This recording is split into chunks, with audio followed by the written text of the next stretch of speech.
Hi. Hello. Welcome back to my channel. Arunachalam నుంచి ఇంకా మేమైతే వైజాగ్ అయితే బయలుదేరిపోదాం అనుకుంటున్నామండి. కాకపోతే మాకు అరుణాచలంలో అన్‌ఫార్చునేట్‌లీ ట్రైన్ టికెట్స్ అయితే రిజర్వేషన్ కాలేదు. అందువల్ల మేము మళ్ళీ తిరుపతి వెళ్ళాల్సొచ్చింది. ఇంకా తిరుపతి వెళ్ళి అక్కడి నుంచయితే ట్రైన్స్ అయితే ఏవి లేవండి. ఇంకా చేసేది లేక ఏసీ బస్ అయితే బుక్ చేసుకున్నాము స్లీపర్ కోచ్. ఆ స్లీపర్ కోచ్ బస్సు ఎక్కిన తర్వాత అన్నమాట నైట్ అన్నమాట ఇక్కడ టీకి, టిఫిన్స్‌కి ఆపారు. సో, అది తినేసి ఇంకా మేము మళ్ళీ బస్సయితే ఎక్కిపోయామండి. అప్పటికి మా చిన్నోడికి పాపం నిద్ర వచ్చేస్తుంది. ఫస్ట్ టైమ్ అన్నమాట మా చిన్నోడు నేను ఏసీ కోచ్ బస్సయితే ఎక్కామన్నమాట. మేమైతే ఎంత ఎంజాయ్ చేసామో ఈ బస్సయితే. మాకైతే చాలా చాలా బాగా నచ్చింది నాకు, మా చిన్నోడికి. ఇంకా ఈ ఇంకా మార్నింగ్ అవ్వగానే ఒక డాబా దగ్గరైతే ఆపితే మా చిన్నోడు ఇంకా నిద్రైతే లేవలేదు. ఇంకా నేను గబగబా టిఫినయితే తినేసి మా వోడి దగ్గరికైతే వెళ్ళిపోయానన్నమాట.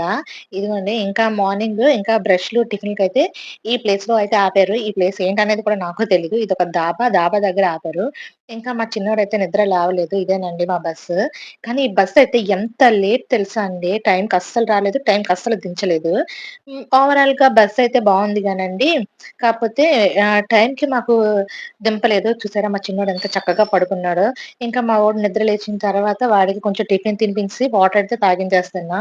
ఇంకా మా వోడైతే బస్‌లో పిచ్చ పిచ్చగా ఎంజాయ్ చేసాడండి. వాడికంటే ఈ బస్ నచ్చిందంట.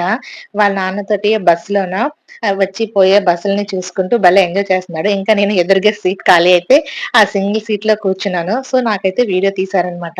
నాకైతే ఈ ఫస్ట్ టైమ్ కదా! ఈ బస్ జర్నీ నాకు చాలా చాలా చాలా బాగా నచ్చిందనమాట ఈ బస్ జర్నీ.